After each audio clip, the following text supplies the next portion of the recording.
수험생에게 좋은 보약 바로 공개하겠습니다. 요즘 한의원에 수험생들 가지고 키우는 부모님들이 혹시 많이 찾아오시나요? 요즘은 초등학교부터 고3까지가 다 수험생이기 때문에 보통 이제 특히 이제 뭐 중간고사, 기말고사, 특히 이제 이렇게 수능을 앞두고서는 특별히 떨어진 그 수험생들의 어떤 체력을 위해서 이제 흔히 말해서 이제 보약 처방받으러 이제 오시는 경우들이 많이들 계십니다. 그러면 이런 수험생들이나 아니면 공부하는 학생들한테 이 보약이 정말 필요한 걸까요? 공부라고 하는 것이 결국은 뭐 타고난 재능 플러스 본인의 노력인데, 노력은 결국 체력이거든요.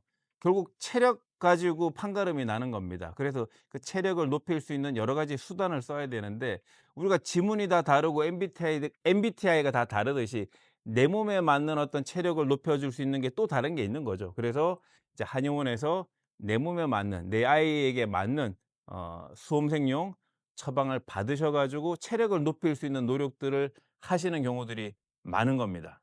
실제로 어떤 보약들을 많이 쓰시나요? 보통 인제 제일 많이 복용하시는 것 중에 하나가 십전대보탕, 그리고 또 많이들 아시는 뭐 팔물탕, 그리고 쌍화탕, 그리고 총명탕. 총명탕은 뭐 못 들어보신 분이 없을 텐데요. 그리고 또 수험생용 공진단, 이렇게 5가지가 수험생들에게 전국 2만여 개 한의원에서 제일 많이 처방되는 주요 약재들 중에 인제 리스트 5위 정도가 되겠습니다. 그러면 이 약들이 보약들의 효과가 다른가요? 다 다르죠. 다 다르고 제목이 같다고 해서 똑같은 약은 존재하지 않고요. 뭐 앞에서 설명드렸듯이 십존대보탕이라고 하더라도 그 수험생에 맞도록 가감을 하기 때문에 전국 한의원에서 똑같은 십전대보탕이라고 하는 것은 거의 존재하지 않는다, 이렇게 보시면 될 것 같고요. 일단 십전대보탕은 전반적으로 기력을 높여주는데 약간 체온을 높여줍니다. 수험생들 중에서 저는 조금 추위를 타요, 9월 달 들어서 추워요, 이런 친구들은 주로 추위를 덜 타게 하면서 기력을 높이는 십전대보탕이 많이 나가고요.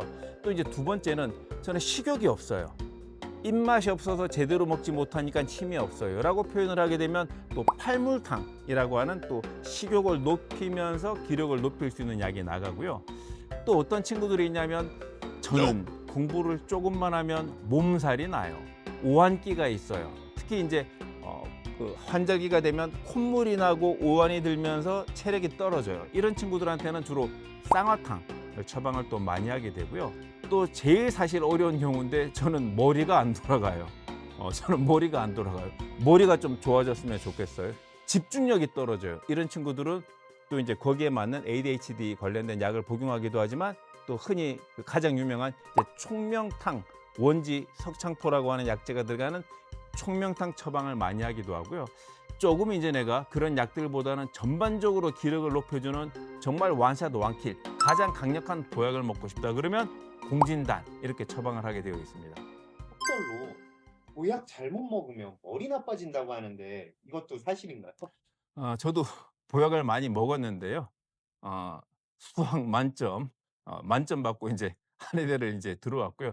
되게 이제 한약 먹으면 머리가 나빠지다라고 하는 속설의 근원이 뭐냐고 물어보면, 대개 60년, 70년대 돈 없고 가난할 때 여유가 있는 집들은 녹용이 들어간 한약을 먹고, 여유가 없는 집들은 먹질 못했을 때 여유가 없는 집 애들에게 위로하기 위한 말로부터 출발했다라고 저는 들었습니다. 그러면 이런 보약들도 혹시 부작용이나 혹시 주의해야 되는 부분들이 있을까요? 당연히 있죠. 모든 약이라고 하는 것은 원하는 정작용이 있으면 반대로 이제 부작용과 전혀 생각하지 못했던 역작용이 동시에 존재를 하는 거고요. 그래서 전문가가 다뤄야 되는 건데, 숙련도에 따라서 사실 실수가 납니다. 그래서 일반적으로 예측이 되는 부작용 중에 하나는 배가 아프면서 설사를 하는 겁니다. 그래서 이제 한약재라고 하는 것이 천연물이기 때문에 소장에 있는 미생물이 분해를 해서 흡수를 해야 되는데, 복용을 안 해 보다가 복용을 하게 되면 배탈과 설사가 있을 수 있다.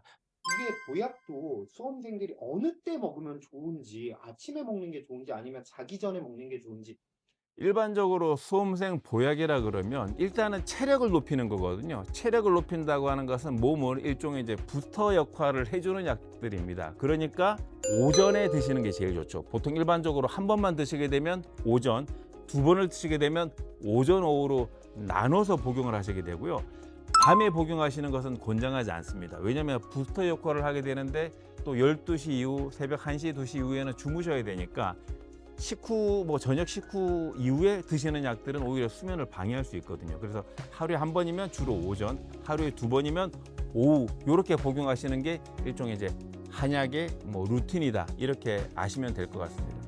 보약을 먹을 때 같이 하면 좋은 생활 습관들이 있을까요? 수험생들한테는? 수험생들이 보편적으로 최근 해야 되는 휴식의 조건이 꼭 하나 있는데요. 거의 수험생 열의 아홉이 쉴 때 하는 행위가 있습니다. 뭘까요? 쉴 때다 핸드폰을 보고 있는 겁니다. 쉴 때다 핸드폰을 보고 있는 건데 핸드폰을 보는 게 실제로 쉬는 게 아니라 핸드폰을 봄으로 인해서 안구 쪽에 또 다른 시각적 자극을 주기 때문에 결국은 뇌를 더 피곤하게 합니다. 그래서 일반적으로 시험을 앞두고 있는 수험생들은 휴식을 할 때 핸드폰을 보지 마시고 오히려 눈을 감고 5분, 10분이라도 잠을 조금 취한다거나 5분, 10분 정도라도 산책을 하시는 것. 그게 휴식이고 이 핸드폰은 휴식이 아니고 오히려 뇌에 피로도를 가중시킨다. 이걸 꼭 명심하셨으면 좋겠습니다. 목표 설정이 중요합니다. 내가 어떤 목표를 학교 또는 학과 그리고 점수 목표를 딱 정해서 흔들리지 말고 끝까지 밀어붙여야 될 것 같고요. 그 과정에서 체력이 떨어진다면 또 본인에 맞는 영양제, 본인에 맞는 한약 등을 다양하게 이용을 해서 체력을 높여가면서 흔들리지 않는 목표로 질주하는 그런 수험생이 되시길 바랍니다. 오늘 영상 여기까지고요. 유익하셨다면 구독과 좋아요, 알림 설정 부탁드리고요. 혹시 사연이 있으신 분들은 아래 메일로 본인의 사연을 주시면 메일로 답변을 드리거나 영상으로 제작해서 또 업로드 시키도록 하겠습니다.